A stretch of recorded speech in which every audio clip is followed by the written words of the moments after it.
अस्सलाम वालेकुम जी, क्या हाल चाल है? तो आज की इस वीडियो में मैं आपको बड़ा ही ईज़ी और क्विकली हो जाने वाला ये आई मेकअप करना सिखाऊंगी। आप ब्लू को किसी भी कलर के साथ रिप्लेस कर सकते हैं, जो भी कलर का आपका ड्रेस हो, पिंक, पर्पल। इस आई मेकअप के लिए जो मैंने पैलेट यूज़ किया है वो मरियम परवेज़ कॉस्मेटिक की स्काईफुल पैलेट है। अच्छा, आपको ये आई मेकअप करने के लिए सेम पैलेट या सेम मेकअप प्रोडक्ट्स होने की ज़रूरत नहीं होती है। आपके पास जो मेकअप है आप उसे भी यूज़ कर सकते हैं और ये सेम जो है आई लुक क्रिएट कर सकते हैं।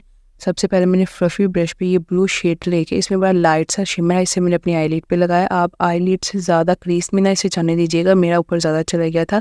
बाद में मैंने इसे साफ़ कर लिया था क्योंकि ज़्यादा ये अच्छा नहीं था लग रहा, सिर्फ मैंने आईलिड पे इसे फिर रहने दिया। लोअर लैशेस पे भी सेम कलर लगाना है। मैंने अब इसे देखिए, मैंने ऊपर से उसको साफ़ कर लिया और अच्छे से मैं इसे ब्लेंड कर रही। थोड़ा सा ब्राउन शेड लेके उसके साथ इसे ब्लेंड करना है, या पीच शेड भी यूज़ कर सकते हैं कोई भी, या वैसे भी आप किसी सॉफ्ट ब्रश से इसे अच्छे से ब्लेंड कर लें कि वो अच्छे से ब्लेंडिंग हो जाए, जमा हुआ कलर ना लगे। उसके बाद ये लाइट सॉफ्ट सा कलर लेके इसे मैंने अपनी क्रीज में लगाया। क्रीज हमें बिल्कुल सॉफ्ट सी चाहिए, लेकिन वहाँ हमने जब बेस वगैरह लगाते हैं, फाउंडेशन लगाते हैं, तो हमारी जो है एकदम ब्लैंक कैनवस हो जाता है, लेकिन हमें थोड़ा सा कलर क्रीज में देना पड़ता है, इसलिए ब्राउन शेड यूज़ किया जाता है नॉर्मली।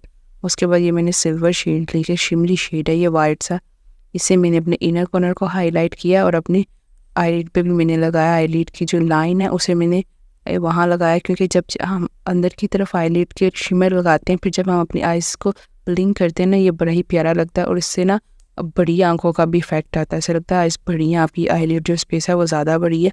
ब्राउ बोन को भी मैंने हाईलाइट किया सेम हाईलाइटर से, हल्का हल्का सा इसे मैंने अपने आईलिड पे भी लगाया। बिल्कुल पूरे आईलिड को मैंने कवर नहीं किया, सिर्फ मिड एरिया में लगाया। और उसके बाद ये वाइट और ब्लू ग्लिटर को भी मिक्स करके इसे मैंने थोड़ा सा अपने आईलिड पे लगाया। ये मिस रोज़ की प्रेस ग्लिटर पैलेट है, काफ़ी अरसे से मेरे पास है और मैं इसे ही यूज़ करती हूँ। अफोर्डेबल भी है और वैसे भी अच्छी है। ग्लिटर से मैंने पूरे अपनी आईलिड को कवर नहीं किया क्योंकि मुझे सॉफ्ट सा ही ग्लिटर चाहिए था। उसके बाद जो मैंने आईलाइनर यूज़ किया, ये भी मिस रोज़ का ही आईलाइनर है, ये 2-in-1 है। इसकी दूसरी तरफ आईब्रो पेंसिल है और ये मार्कर आईलाइनर है। ये लाइनर मुझे इतना कुछ खास पसंद नहीं आया क्योंकि इसे बारीक लाइनर लगाना बहुत मुश्किल होता है, जो विंग ड्रॉ करना है ना बहुत मुश्किल होता है। इसकी नीब बहुत मोटी सी है। आईलाइनर लगाते हुए स्टार्ट हमेशा बारीक लाइन से किया करें। आंखों के अंदर भी मैंने वाइट पेंसिल यूज़ किया। आंख के अंदर जब हम वाइट पेंसिल लगाते हैं या न्यूड पेंसिल लगाते हैं, स्याही ज़्यादा बड़ी लगती है। उसके बाद ये मिंट शेड लेके इसे मैंने अपनी लोअर लैश लाइन पे लगाया है ताकि एक लाइट कलर आए, लेकिन जब हम अपने लोअर लैशेस पे कलर लगाते हैं तो आंखें ज़्यादा बड़ी और खुली हुई लगती हैं। एक टिप मैं यहाँ शेयर करूँगी आपके साथ, अगर आप अपनी लोअर लैशेस के बिल्कुल पास रह के ब्लैक या ब्लू कोई भी डार्क कलर से लाइन लगाते हैं तो आपकी जो आई लैशेस हैं वो ज़्यादा लगती। मस्कारा के लिए सेम एज़ यूजुअल मैंने लैश प्रिंसिपल मस्कारा यूज़ किया एसेंस कॉस्मेटिक का, और ये हमारा लुक हो गया कंप्लीट। ये सिंपल भी है और इजीली हो जाने वाला भी है।